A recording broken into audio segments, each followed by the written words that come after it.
அனைவருக்கும் வணக்கம். அன்பார்ந்த குரு வாரிசு அன்பர்களே, இன்றைக்கு நாம் எதை பற்றி பார்க்க போறோம்னா, வருகின்ற செவ்வாய் பகவானுடைய கிரக பெயர்ச்சி. அதாவது என்னங்க, செவ்வாய் பகவானுடைய கிரக பெயர்ச்சி. நாம இதுக்கு முன்னாடி சுக்கிர பகவானுடைய கிரக பெயர்ச்சியை பற்றி பார்த்தோம். இப்ப இந்த செவ்வாய் பகவானுடைய கிரக பெயர்ச்சி 12 ராசிக்காரர்களுக்கு எப்படி அனுகூலமாக இருக்க போகிறது என்பதை பற்றியும் பார்ப்போம். ஃபர்ஸ்ட், செவ்வாய் பகவான்னா யாருன்னு பார்க்கலாங்க. அங்காரகன், அதாவது சிவப்பு நிறத்துல இவர் இருக்கிறதுனால செவ்வாய் பகவானை அங்காரகன் அப்படின்னு ஒரு பேர் வச்சு அழைக்கிறாங்க. அதாவது இவர் போர்க்கடவுளுங்க. பிரம்மச்சாரியம் கடைபிடிக்க கூடியவர் தாங்க இந்த செவ்வாய் பகவான். அது மட்டும் இல்லாம இவர் பூமாதேவியின் மகனுங்க. நம்ம பூமாதேவியின் மகனாக இருக்கிறதுனால தான் செவ்வாய் பகவானும் பார்த்தீங்கன்னா பூமி காரகன் அப்படின்னு அழைப்பாங்க. அதே போல இந்த செவ்வாய் பகவான் அதிகமா எந்த ராசிக்கு உகந்தவர் அப்படின்னு பார்த்தீங்கன்னா, அதாவது ராசிக்கு அதிபதி அப்படின்னு பார்த்தீங்கன்னா மேச ராசிக்கு இவர் அதிபதிங்க. அதே போல விருச்சிகம் ராசிக்காரர்களுக்கும் இவர் அதிபதிங்க. ஸோ இந்த 2 ராசிக்குமே பார்த்தீங்கன்னா செவ்வாய் தாங்க அதிபதி. அப்ப இவர் நல்லா பாருங்க, இவர் தாங்க இடம், பூமி, மண், மனை என அழைக்கப்படக்கூடிய காரகன், பூமி காரகன். அதே போல செவ்வாய் பகவானுடைய ஒரு மிகப்பெரிய விஷயம் என்ன அப்படின்னு பார்த்தீங்கன்னா, செவ்வாய் பகவான் ரொம்பவே தைரியசாலிங்க. அதே தைரியமானவர், வீரியமானவருங்க. அதனால இவரை தைரியக்காரகனும் ஒரு பக்கம் அழைப்பாங்க. நம்மளுடைய தைரியம், வீரியத்துக்கு காரகர் யார் அப்படின்னு சொன்னா கண்டிப்பா அது செவ்வாய் பகவான். அவரை பத்தி தான் நம்ம இப்போ பார்க்க போறோங்க. இதுக்கு முன்னாடி செவ்வாய் இருந்தது இடம் வேற. இப்ப செவ்வாய் பகவான் உச்சமாயிருக்காருங்க. அதாவது செவ்வாய் பகவான் மகரம் ராசியில உச்சமாயிருக்காருங்க. அப்ப இந்த பெயர்ச்சிங்கிறது எல்லா ராசிக்குமே செவ்வாய் பகவான் ரொம்பவே உச்சத்துல இருக்கிறாருங்க. உங்களுக்கு தைரியம், வீரியம் அதிகரிக்கணும்னா அந்த பெயர்ச்சி பத்தி தான் நாம இப்ப பார்க்க போறோம். தனுஷ் ராசியில இருந்து மகர ராசிக்கு செவ்வாய் பகவான் பெயர்ச்சி ஆகிறாருங்க. அதுவும் உத்திராட நட்சத்திரத்துல 2ஆம் பாகத்துல அவரு பெயர்ச்சி ஆக போறாருங்க. உச்சமாக போகிறாருங்க. எவ்வளவு நாளைக்கு இருக்கிறாரு அப்படின்னு பார்த்தீங்கன்னா, மார்ச் மாதம் 14ஆம் தேதி வரைக்கும் அவரு இருக்க போறாருங்க. ஒரு ராசியில பார்த்தீங்கன்னா, பொதுவா ஒரு ராசியில மேக்சிமம் 45 நாட்கள் இவர் சஞ்சாரம் செய்வாருங்க, இந்த செவ்வாய் பகவான். அப்ப இந்த 45 நாளும் எல்லா ராசியுமே பொதுவா சொல்றேன், நிறைய நல்ல பலன்களை கொடுக்க போறாருங்க இந்த செவ்வாய் பகவான்.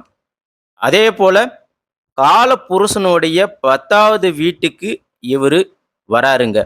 நம்மளுடைய பெயர், புகழ், அந்தஸ்து, கௌரவம் என அந்த இடத்துல நிக்கிறாருங்க.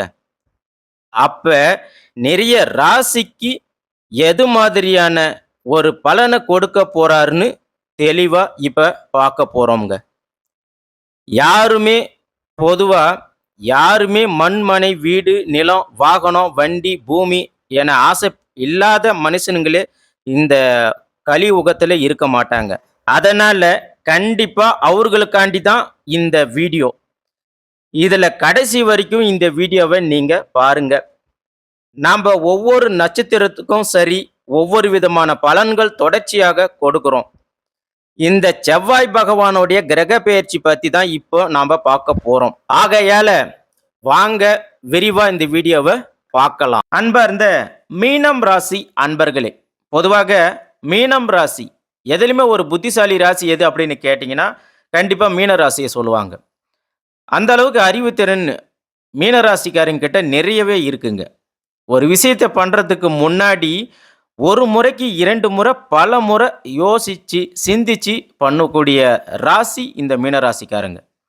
எதிலுமே பாருங்க, இவங்களுடைய குணம் 2 விதமா இருக்கும். அந்த குணம் வந்து 2 வித குணங்கள் இருக்கும். அப்படியே அந்த மனசுக்குள்ள ஓடிக்கிட்டே இருக்கும். இது பண்ணலாமா? அது பண்ணலாமா? இது போனா நல்லா இருக்குமா? அதுல போனா நல்லா இருக்குமா? அப்படின்னு சொல்லிக்கிட்டே போலாம் இவங்களுடைய குணத்த. பல திங்கிங் இந்த மீன ராசிக்காரர்கிட்ட அதிகமாகவே உண்டுங்க. உபய ராசி, அதாவது எதிலுமே விட்டு கொடுத்து போகக்கூடிய ராசி இந்த மீன ராசிங்க. எல்லாமே சிந்திக்கக்கூடிய ராசியும் இந்த மீன ராசிக்காரங்க தான். அப்ப இந்த மீன ராசியில பிறந்தவங்களுக்கு வரக்கூடிய எதிர்காலம் எப்படி இருக்க போகுது? உங்களுக்கு நல்லது இருக்குமா? அந்த அனுகூலம் உங்களுக்கு இருக்குதா? அப்படின்றதையும் எல்லாமே பார்க்கலாங்க. அதேபோல இந்த செவ்வாய் பகவானுடைய கிரகப்பெயர்ச்சியும் உங்களுக்கு எப்படி இருக்க போகுது? அப்படின்றதையும் பார்க்க போறோங்க. நம்ம பலமுறை நம்ம வீடியோவுல சொல்லியிருக்கிறோம். ஒவ்வொருத்தருக்குமே, அதாவது யாருக்குமே கர்ம வினை இல்லாம இந்த கலியுகத்துல கண்டிப்பாக ஜனனம் ஆக முடியாதுங்க. எல்லாருக்குமே கடவுள் ஒரு கர்ம வினைய நம்மளுடைய பிறப்பு ஜாதகத்துல கொடுத்திருப்பாரு. நம்மளுடைய உடம்புல 9 நவ கிரகங்கள் இயங்குதுங்க. அப்ப அந்த ஒவ்வொரு கிரகங்களுக்கும் ஒவ்வொரு பொறுப்பு உண்டுங்க. அந்த பொறுப்புக்கான வேலையை அந்த நேரம் வரும்போது தான் அந்த கிரகங்கள் செய்வாங்க.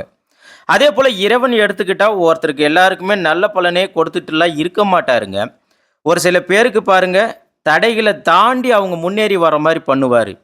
ஒரு சில பேருக்கு பாருங்க, வெற்றி கிடைக்கும், தோல்வியும் கிடைக்கும்.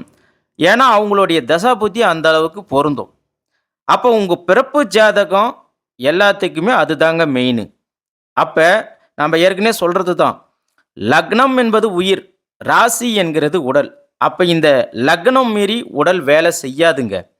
அதனால தான் எல்லா வீடியோலுமே நாங்க சொல்றத இது வந்து பொது பலனா கொண்டு போங்க அப்படின்னு தான் நாங்க சொல்றோம். உங்க பிறப்பு ஜாதகத்தை நீங்க கம்பேர் பண்ணி எடுத்து பார்த்தீங்கன்னா, உங்களுடைய வாழ்க்கை கண்டிப்பாக சிறப்பாக இருக்குங்க. இப்ப கிரக அமைப்பு எங்கெங்க இருக்குன்னு பார்க்கலாங்க. கடைசி வரைக்கும் நம்மளுடைய வீடியோவை பாருங்க. நம்ம ஒவ்வொரு நட்சத்திரத்துக்கும் சரி ஒவ்வொரு விதமான பலன்களை நம்ம கொடுத்துட்டு வரோம். அதனால இந்த செவ்வாய் பகவானுடைய கிரக பெயர்ச்சி எங்கெங்க எந்தெந்த அமைப்பில் உங்களுக்கு இருக்கு அப்படின்றத பார்க்க போறோம். பொதுவாக பாருங்க, உங்களுடைய ராசியில ராகு பகவான் சஞ்சாரம் செய்கிறாருங்க முதல்ல. அப்போ 2ஆம் பாகத்தில் குரு பகவான் உங்களுக்கு சஞ்சாரம் செய்கிறாருங்க மேச ராசியில். அடுத்ததா 7ஆம் பாகத்தில் கேது பகவான் கன்னி ராசியில் சஞ்சாரம் செய்கிறாருங்க. 11ஆம் இடத்துல உங்களுக்கு சூரிய பகவான், செவ்வாய் பகவான், புதன் பகவான், சுக்கிர பகவான் இவங்க எல்லாருமே உங்களுக்கு சஞ்சாரம் செய்கிறாருங்க. அதாவது இந்த 4 கிரகங்களும் உங்களுக்கு 11வது பாகத்தில் பாக்கியஸ்தானத்தில், அதாவது இது லாபஸ்தானத்தில் வந்து உங்களுக்கு இந்த 4 கிரகங்களும் நிற்கிறாங்க. அதுக்கப்புறமா 12ஆம் பாகத்தில் பாருங்க, சனி பகவான் உங்களுக்கு சஞ்சாரம் செய்கிறாங்க. அடுத்த ஒரு சில தினங்களுக்கு பிறகு உங்களுக்கு சூரிய பகவான், புதன் பகவான், சுக்கிர பகவான் இந்த 3 கிரகங்களும் உங்களுக்கு 12வது பாகத்தில் வராங்க. மற்ற கிரகங்கள் எல்லாமே அதே அமைப்பில் தான் இருக்க போகிறாங்க. பொதுவாக விரய சனின்னு எல்லாருமே சொன்னாவே பயப்படுறாங்க.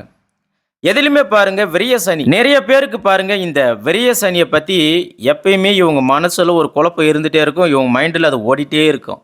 சும்மா இருந்தாலும் இந்த விரய சனியை பற்றியே கேட்டுக்கிட்டே இருப்பாங்க, பயந்துக்கிட்டே இருப்பாங்க. பயந்தாலே நிறைய விஷயம் இவங்க விட்டுறாங்க.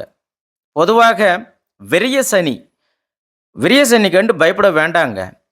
அதாவது உங்கள் ஜாதகத்தில் சனி பகவான் நல்லா இல்லாட்டினா தான் உங்களுக்கு சனி பகவான் உங்களுக்கு பாதிப்பை கொடுப்பாரு. அதே போல் உங்களுக்கு சனி பகவான் உங்கள் ராசியில் நல்லா இருந்துட்டாருன்னா அவரை மாதிரி கொடுக்கக்கூடியவங்க யாருமே கிடையாதுங்க.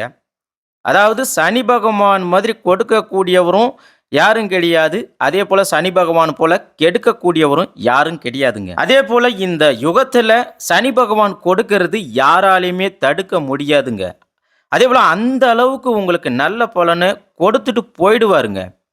எல்லாருமே அவரை கெட்டவர்னு நினைக்கிறாங்க. ஆனால் எங்களை பொறுத்த வரைக்கும் சனி பகவான் கண்டிப்பாக ஒரு நீதிமானுங்க, நேர்மையானவர். நேர்மையான கிரகம், நல்ல கிரகம் யாரு அப்படின்னா கண்டிப்பாக இந்த சனி பகவான் தாங்க. பொதுவாக 9 நவகிரகங்களில் சனி தான் வந்து மெதுவாக சுற்றக்கூடியதுங்க. அதே போல தான் இந்த சனி பகவானும் மெதுவாக போய் தான் மெதுவாக நல்ல பலன்களை கொடுக்கக்கூடியவருங்க. ஒரு மனுஷனுக்கு துன்பத்தை கொடுத்து தான் அதுக்கப்புறம் இன்பத்தை கொடுக்கக்கூடியவருங்க சனி பகவான். பொதுவா நீங்க இப்ப இவ்வளவு தடை, தாமதங்கள், கஷ்டங்கள், பிரச்சனைகள் எல்லாம் சந்திக்கிறீங்க அப்படின்னு வச்சுக்கோங்க. போன ஜென்மத்தில நீங்க பாக்கியமா வந்து பார்த்தீங்கன்னா, கர்ம வினைய சிலத வந்து சுமந்திருப்பீங்க. இந்த கர்ம வினைய இந்த ஜென்மத்தில நீங்க அனுபவிக்கணும் அப்படின்னு சனி பகவான் முடிவு பண்ணிருவாரு. அப்ப அது ஃபுல்லா உங்களுக்கு கிளியர் பண்ணி குடுத்துருவாரு. அது அந்த கஷ்டத்திலேயே உங்களுக்கு எல்லாமே பண்ணி குடுத்துருவாரு. நல்லபடியா முடிச்சு குடுத்துருவாரு. இந்த பிறவில நீங்க ஒரு நல்ல பிறவியா உங்களுக்கு அது மாற்றி குடுத்துருவாரு. அப்ப விரிய சனி உங்களுக்கு என்ன பண்ணும்? பொதுவா பாருங்க, உடல் ஆரோக்கியத்த கெடுக்கும். மருத்துவ செலவுகள், வேலை உத்தியோகத்துல பிரச்சனை, மாற்றம் உண்டாக்கும். நிறைய பேருக்கு வந்திருக்கும். கண்டிப்பா வேலை உத்தியோகத்துல நிறைய பேருக்கு மாற்றம் உண்டாயிருக்கும்.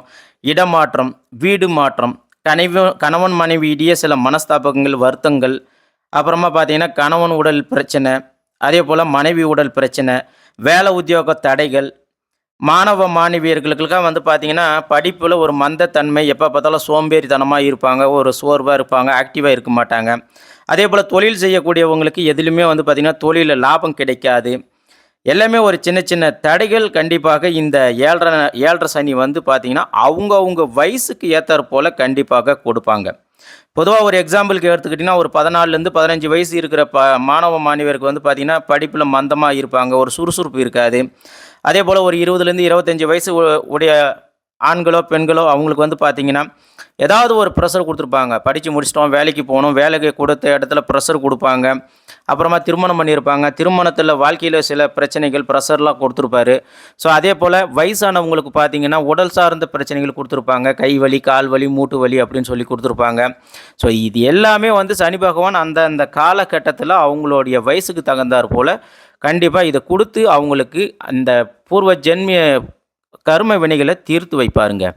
இதுதாங்க சனி பகவானுடைய நல்ல குணம். அடுத்ததா இதுக்கு முன்னாடி பார்த்தீங்கன்னா, சனி பகவானால மீனராசிக்காரர்கள் கண்டிப்பாக எதனா ஒரு இடம், பூமி, வீடு இதெல்லாம் வாங்கி விரய செலவு பண்ணியிருப்பாங்க. வண்டி வாகனம் வாங்கி விரய செலவு பண்ணியிருப்பாங்க. தேவையற்ற பிரச்சனையால ஏதாவது ஒரு விரய செலவு கண்டிப்பா ஆயிருக்கும். இது கண்டிப்பா மீனராசிக்காரர்களுக்கு நடந்திருக்கும். நீங்க கேட்டு பார்த்தீங்கன்னா, கண்டிப்பா இது செஞ்சிருப்பாங்க. அப்ப இந்த மீனராசிக்காரர்களுக்கு கண்டிப்பாக இந்த 7 1/2 நாட்டு சனி உங்க ராசிப்படி இந்த வேலைய செய்யும், செஞ்சு இருக்கும். அதனால தான் என்ன பொறுத்தவரைக்கும் உங்களுக்கு செவ்வாய் பகவான் 11வது இடத்துல இருக்கிறதுனால, அதாவது வருமான கிரகமே உங்களுக்கு 11வது இடத்துல போறதுனால, நல்லா கேட்டுக்கங்க. நான் கெட்ட பலன்கள உங்களுக்கு 100க்கு 100% நான் சொல்லவே மாட்டேன். ஸோ நல்லா பாருங்க. இந்த பிப்ரவரி மாதம் 5ஆம் தேதிக்கு அப்புறமா உங்களுக்கு பெருகொண்ட பணமோ, இன்கமோ, வருமானமோ இல்ல சில பேர்கிட்ட நீங்க கண்டிப்பாக கடன் கேட்டு இருப்பீங்க. இது எல்லாமே இப்ப இனிமேலுக்கு கண்டிப்பாக உங்களுக்கு கிடைக்கும். பார்த்துக்கோங்க, நடக்கும். இதுதாங்க என்னுடைய முதல் பலன். நல்லா பாருங்க.